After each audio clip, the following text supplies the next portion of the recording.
Hello again, guys, and welcome back to Football Manager 2013. We're back with Carlisle United. I have decided to scrap the camera, by the way. I don't really think there was a massive point in it now that I look back, and everything was out of sync as well, so uh, not really sure it's worth the effort to try and get it all to work properly. So, um, yeah, this is the second episode, guys. Obviously, I hope you've watched Jake's videos because he has uploaded two videos onto this channel since my last one, and of course Nick has also started a Zag. Let me try and get the pronunciation right. Zagwembe Lubin save, which if you haven't already, you should probably go and watch that. I'm just scrolling through the menus right now. So yeah. If you haven't checked those out already, please go and do. And Nick has sort of been doing a decent squad overview as well, so I guess I think I might as well get involved in that while I have the chance. I know I did give brief and not exactly flattering comments on the last one, so I'll go through them all here. Go through positions. Dean Buzanis. Actually, last season, the season just gone, he made one appearance on the bench and never played a single game for the club because Graham Kavanagh decided to sign him because we needed a second goalkeeper, and it turns out he wasn't fit. So that was a massive cock up by the club, and that was not. It wasn't exactly a proud moment, really. Mark Gillespie sadly got injured quite early on in the season in the game against Boreham Wood away in the FA Cup, and he never actually got back playing from then. It's unfortunate, but as you can see, he does have quite a lot of potential, and I do like him as a goalkeeper in real life. I think he can develop quite a lot. I'll be surprised if we keep him for too much longer. Greg Fleming, he was just used as a backup mainly. He did play against Fleetwood in the Cup just after Gillespie got the John Spain Trophy, I should say, just after Gillespie got injured. He did actually save a penalty against Boreham Wood in the replay against Boreham Wood, which ultimately helped us forward to a game against Sunderland in one of the upcoming games. He also played very well against Sunderland, and he put in some decent performances all in all. Did make a few mistakes, so that's probably why we let him go. But he didn't do too badly at all. I think he was unfairly criticised sometimes. Pascal Chimbonda, obviously, he's very well known. Played for Tottenham, Doncaster, Wigan, Market Drayton. Obviously, he played for nothing there. Obviously, he's a friend of Graham Kavanagh. He sort of Mr. Casual, really. Chimbonda. He didn't really, you know. Obviously, he's lost his legs since he played for the likes of Tottenham. I said he was always very casual with the ball. He was always trying to do the fancy things. It wasn't really helpful most of the time, but he did put in some solid performances and bring in some quite. He brought in some experience to the team, I guess, and it was vital at times, but obviously, ultimately, it wasn't good enough to keep us up.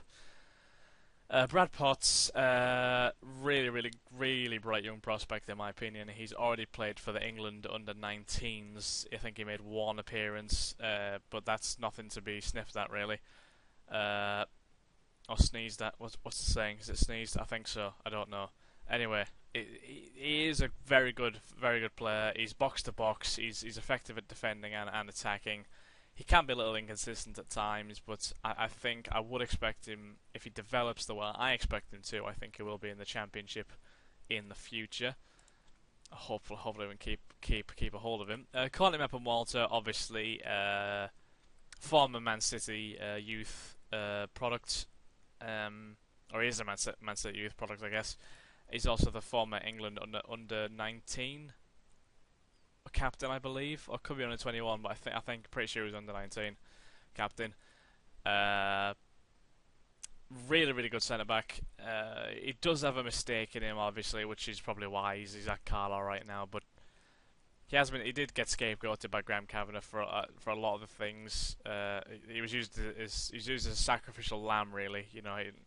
He was the one that got a lot of the blame whenever we lost games. Because yes, he did make the odd mistake, but he was the one that really got centered for the blame really whenever we lost.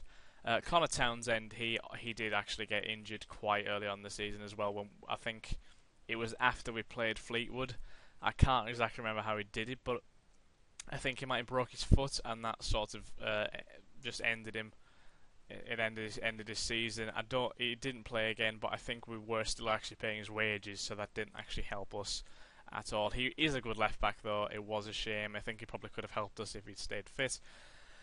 Chris Chandler operated. Sorry, I should say. First half of the season, he was injured because of an injury he sustained the season before. I can't remember. I think it was the season before.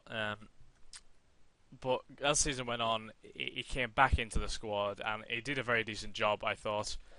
He's obviously quite versatile. He can play left back, left mid, centre mid. He did spend most of his time at left back. I don't know why we released him in real life. It's a bit of a shame, really. But that's Graham Kavanagh's decision. It's his prerogative. So Mike Edwards, interesting this one. Obviously, I did say he got scapegoated for everything that went wrong. Obviously, he was at Notts County, if you look at his history. He was at Notts County for nearly 10 years, coming up to 10 years. And the fans, they loved him, right? Whenever Mike Edwards got injured at Notts County fans were devastated, right? He was a key player for them, and he was very well liked. I think they nicknamed him Steady Eddie. But he came to Carlisle and he never got going. He never really. He did make the odd mistake. He was quite slow. I don't think he was as bad as some people would say he is. But it just didn't work out for him here, and he has gone now. He's been released. But I feel a bit bad for him because he was obviously a good centre back at one point in his career, but I don't know what happened. It's unfortunate because, as I said, obviously just didn't work out for him. Sean O'Hanlon, season before last, we actually signed him about halfway through that season, and he was probably one of the reasons why we stayed up that year. This season just gone though, he has not been that impressive. He seems to have lost quite a lot of his pace, really. Obviously, he was never really that fast anyway, but he's gotten even slower, and that has really, it's been a detriment, and he just hasn't been as good, really. He still is not a bad centre-back. I mean, he is still quite useful, but yeah, again, it's sad. I do think that our coaches are a big problem here at Carlisle, because I think a lot of the talent gets coached out of them.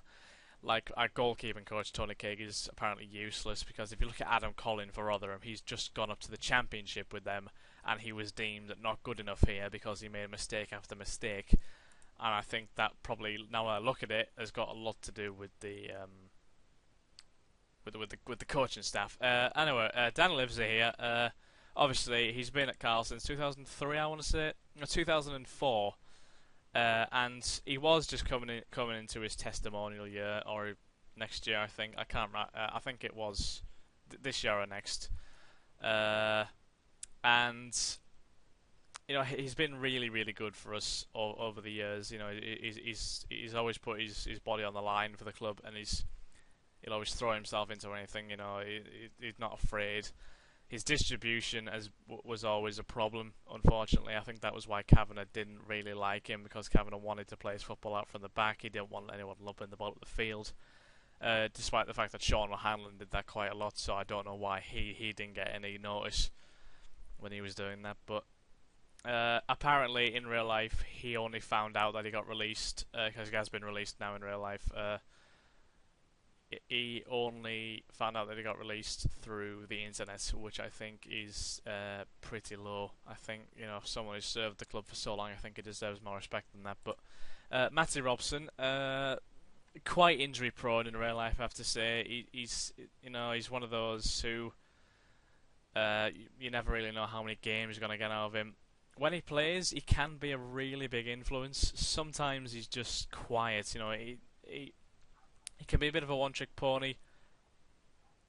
His tactic is to knock the ball past the fullback and try and beat him for pace. If that doesn't work, he's more or less completely neutralised from the game, I would say. But he has popped up with some important runs, goals, and assists for Carlisle this season, the Scottish gone, and in the past, as he joined us from Hartlepool in 2009. I mean, I do like him, but the injuries are a bit dodgy, you know. Paul Thirlwell, he's obviously been with us a hell of a long time as well. 2006, I think he's now Carlisle's longest serving player in real life. Paul Thirlwell, yeah, he is actually quite a big influence. He's one of those you don't really notice how important he is until he's gone, until like he's not there, because he does exert quite an influence onto the midfield. You know, he's a great person to have just in between the midfield and the defence. He has also played centre back quite often in this season just gone. So unfortunately, he's another one who's just injury prone. He's really, really injury prone, and he's quite slow, and he's a bit of a crab, as I said in the last video, because he doesn't really go forward. He passes it sideways or backwards. That's just Paul Thirlwell. But he is useful when he plays, but he really is getting old. So Charlie Kangamene, obviously, is a loanee from Manchester United. I didn't like him in real life, personally. I always thought he tried to do a little bit too much with the ball every time. I think he was just trying to impress, really. And he wasn't doing the simple things well enough, I thought. He obviously has something about him because I mean he's Man United's youth academy. I don't think you can end up at Man United without having some sort of class about you. But unfortunately, he wasn't really that good for us, in my opinion. And you know, he played a few games, but then he just went back. So yeah, that's enough about him, really. Prince Boabin, interesting one actually. You know, I think a lot of people probably know him because he played for Watford. I think it was it Kilmarnock or Inverness Cali? It was Dundee. I know it was one of the Scottish teams. I apologise. But yeah, I mean, he's an Ajax youth prospect. Ajax do develop some quite interesting youth talents, I would say, like such as Christian Eriksen. I believe he came from Ajax. But Boabin, he was very impressive in his debut game at home against Wolves. He was probably by far the best player on the pitch, but honestly, since then, bar perhaps the Sunderland game that we played in the cup, he was completely ineffective. He didn't look like he was trying. He didn't get into the game. He didn't have an influence on anything. And I think he was a bad influence in the dressing room as well. I think he might have turned up late to training a few times, and because of that, he got loaned out to Partick Thistle in real life. So there you go. James Barrett. Interestingly, right, in his first season in 2010-11, he was probably one of our best players. He's a breath of fresh air, honestly. He was a fantastic looking midfielder. As you can see, I think he played nearly every league game for us. You know, he was a really, really good looking player. But unfortunately, since then, after that season, he's been quite poor, in my opinion. He doesn't have that much of an influence in games anymore. He disappears from games now. You know, sometimes you won't even notice he's playing. The season before last, he did pop up with quite a few goals, but last season I think he's probably gotten even worse, to be fair. I don't know what's wrong. I mean, he's got a decent shot on him, Barrett, but and his corners are atrocious. Honestly, all of his corners end up in the keeper's hands, or they never beat the first man. You know, and I don't know why he never really got stripped of taking corners, but he didn't. So there you go. Liam Noble, he did get released in real life. I think that was a bit of a shame, to be honest with you, because I thought he was one of the players who actually always looked like he tried. Aggression of 18 is definitely correct, because he was always wholeheartedly into every challenge. You know, he never backed away. He was always 100% just about every game. I think the problem is that his skill and technique were probably lacking a bit, but I still would have kept him personally, because I thought he had much more of an influence on games than Barrett did. But we've decided to offer Barrett a 2-year deal, and we decided to release Liam Noble. So that's Carl's decision. So David Symington. Early on the season, he didn't really play that much. Symington, obviously, he's only 19. He's a Carlisle youth product. He did actually play a few games in the 11 to 12. No, apparently the 12 to 13 season has been completely eclipsed from his record on this game for some reason. So we'll ignore that. Anyway, yeah, Symington is a frustrating sort of player. Because he always got deployed on the right wing whenever he played. When he first broke into the team, he was really effective. Honestly, when he first come on as a sub, because he did have a lot of pace about him. He always took advantage of the fullbacks being a bit tired. He was always able to beat them for pace, and he could drill in a cross like probably no one else at the club could. His crosses were almost like shots with the power on them, and they were so hard to defend. Possibly so hard to attack as well, actually, because you didn't really know exactly where they were going. But I mean, it was really effective. But last season, he didn't actually play that much. Then we started operating him at right wing back, and honestly, I think that is probably his position, because he's probably put in some of his best performances at right wing back. I thought he's been really, really, really impressive. He's better at defending than I thought he actually would be. The big problem with Symington is that, as I said in the last video, he thinks he is Ronaldo. Right? He thinks he can score from 40 yards, because if you saw the match against Scunthorpe season before last, he did actually score a free kick from about 45 yards, so something around that distance. He just smacked it from just past the halfway line, and it flew in over Sam Slocum's head in the Scunthorpe net, and it was a really impressive goal. He did score a free kick against Doncaster, I believe it was, before that, which was more of a curling one, far closer in. But because of that, he thinks he can do it every game, and he's never produced anything even close to that since. Most of them hit the roof of the stand now, unfortunately, rather than the roof of the net. So that's a shame. Lewis, I've skipped over Danny Cadamartri. To be fair, it's easy to forget about Danny Cadamartri because he didn't even play a game last season.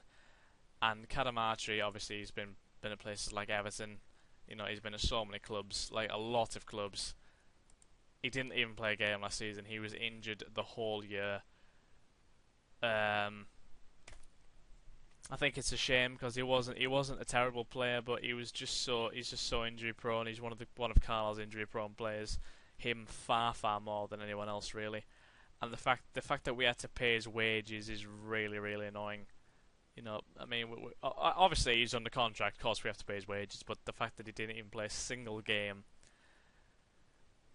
I'm pretty sure we might have actually extended his contract last season as well, which makes it even more annoying. I don't know if we did, but yeah, that's it.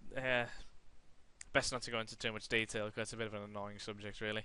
Lewis Guy, obviously, he's quite a recognisable name, I would say. He's played for MK Dons, Doncaster, St Mirren, such and such. He's not really anything of a goal threat, to be honest. He's one of those strikers who will run around for ages. His work rate is fantastic. He'll run around forever, really, but he can't head a ball to save his life. He never really gets involved in games. Sometimes I feel sorry for him because with our style of football, it didn't really suit him because I think we were hoofing it up too much, which obviously didn't suit him because, as I said, he cannot head a ball. We didn't give it to his feet enough. I didn't think to actually allow him to run at defences, and I think he only scored like 2 or 3 goals, one against Blackburn, one against MK Dons, his former team, and he might have scored another one, but I can't remember who it was against. Now we have David Amu, who actually, when he started the season, he was he was easily Carl's best player. Easily, he scored nearly every game he played. He was brilliant to be fair. And the funny thing is, Tranmere fans called him the worst player ever to wear their shirt. And when he came in, Amu scoring all these goals for Carlisle, everyone thought that Tranmere fans were stupid, which they might be. To be fair, they probably are. But more to the point, I apologise. More to the point. As the season went on, I think he hit about 10 goals about halfway through the season, which is a very good tally considering he played very often on the right wing. After that, he didn't really do anything. You know, he was completely clueless. His crossing was atrocious. He was completely unable to beat a man with his dribbling or pace, really, and he was completely shut out of games. I don't know what went wrong, but he was nowhere near as good as he was, and he put in so bad performances. He did actually start getting jeered from the stands, which I don't appreciate because it never helps players in my opinion. But yeah, I hope he can go back to his form that he was at the start of the season, because he is still here. He does have another year on his contract, but we'll see how that goes. Lee Miller, well, it really annoys me talking about Lee Miller because here's another one, right? Here's another one. First season, again, the 2012-13 season has been eclipsed, but 11 to 12, he was excellent. He was honestly probably one of the best players that you could hope for. Really, as a striker, he was so physical up front. He won so many headers. He was really effective. As he scored 14 goals in 33 games according to Football Manager. I don't know exactly how accurate that is, but he did score a lot of goals. He was excellent, and of course we were thrilled that we had him for another season. The season after that, it started coming back. It started to show that he wasn't anywhere near as good as he was in the first season. He became really lazy. He dived around a lot. He's about 6'3", I think 6'2", 6'2", but he's meant to be strong. Obviously, he's meant to be strong. He's a target man, and as soon as somebody breathed on him, he would be on the floor, and that really annoys me as a target. That really annoys me for a player who's meant to be target man. It's not really on. It's fair. It was exceptionally annoying. He just tried to win so many free kicks, and eventually the refs just bought into him. So, no, not bought into him. They sussed him out. Really, they knew what he was trying to do, and it stopped working. But he kept on doing it.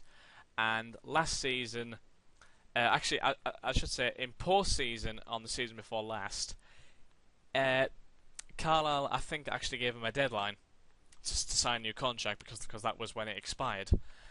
And I think about a month after the deadline, he eventually signed the contract. He said that his heart was always in Carlisle, which in my opinion is another way of saying, I'm sorry, or he said to himself, right, no one else wants me, so I should probably sign this contract to make sure that I'm still able to play football and get money, right, next season, otherwise I might be in big trouble. That was it, but I'm sure he tried to get somewhere else. It was almost definitely because he wouldn't have taken so long if his heart was really always at Carlisle. Last season, he was probably even worse. I think what summed him up last season was against Walsall, away. He had a penalty, he missed it, it came out to him, 6 yards out, maybe even closer, he skied over the bar. That was his season. Right, he did pop up with a few goals here and there, but again, it was just the same lazy, ineffective, cheating, and he got injured quite a lot as well, Miller, and he got sent off about 3 times last season, I think. So there you go. I'm very relieved to see him go. If he carried on like he did in the first season, I would have been thrilled to have him on for even longer, but he didn't. Sam Byrne, if you ignore his evil stare, It came obviously from Man United, like Chani Kangamene did. Uh, he scored a goal against Coventry. It was quite well taken, but apart from that, he was very similar to like Lewis Guy sort of thing. He just ran around. He did actually get played on the wing quite a lot by Kavanagh, which probably didn't help him because he is a centre forward. But he never got going in any games. He did look like he had something about him.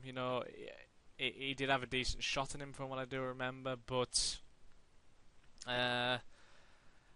sadly it wasn't that effective, bar the goal against Coventry, which I think was the winner, but don't quote me on that. So yeah, I mean, I think there was talk of him signing permanently, perhaps, but I don't think that's going to come to fruition. Mark Beck obviously is out on loan in real life and on this game right now.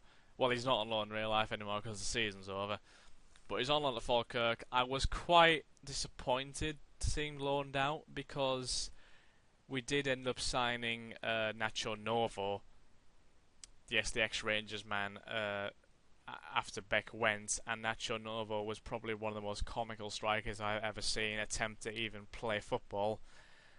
He was not a footballer, Novo, but let's just try and ignore that. Beck, I think he does have quite a bit of potential. I hope he gets a fair chance next season. I hope we don't try and sell the guy. I don't think we will. I think he probably will be our main man next season, if I'm honest, because unless, of course, we attract some big name striker who will probably force his way into the team nearly every game, but I don't know exactly how that's going to go. And of course, that is the full squad. That is that's what I made this video for, really, just to go through the squad on Football Manager, just to introduce you to the whole thing that I will have at my disposal, and of course just to vent some frustrations and to give some compliments in real life, I guess. But this, by the way, is just the squad that's on the game, right? In case you didn't know, Carlisle last season used 49 players. It could have been 48, but I'm pretty sure it was 49 players. Right, and to think most teams register 25 players for a season, we used 49. Right, we had that many freebies, loanees, like, I'll just fire names off, like Ben Amos, John Pickford, they're both keepers, obviously, Kevin Feely, Nacho Novo, Lucas Dawson, Michael Drennan, Reece James, Paul Black, Reece Brown, Craig Rodden. Just those are all players who played for Carlisle over the course of the season last season, but they're obviously not on Football Manager with us right now, so I'm quite happy that most of them aren't actually with us right now, but we'll move on from that. So yeah, that was just a squad overview. I hope you did enjoy it. Next video will obviously carry on with the save. We won't spend any more time dilly-dallying, but I hope you have enjoyed this, guys. Make sure to check out everyone else's videos on this channel if you haven't already, like Nick and Jake. And yes, I will see you in the next part where we shall actually make some progress. See you later, guys.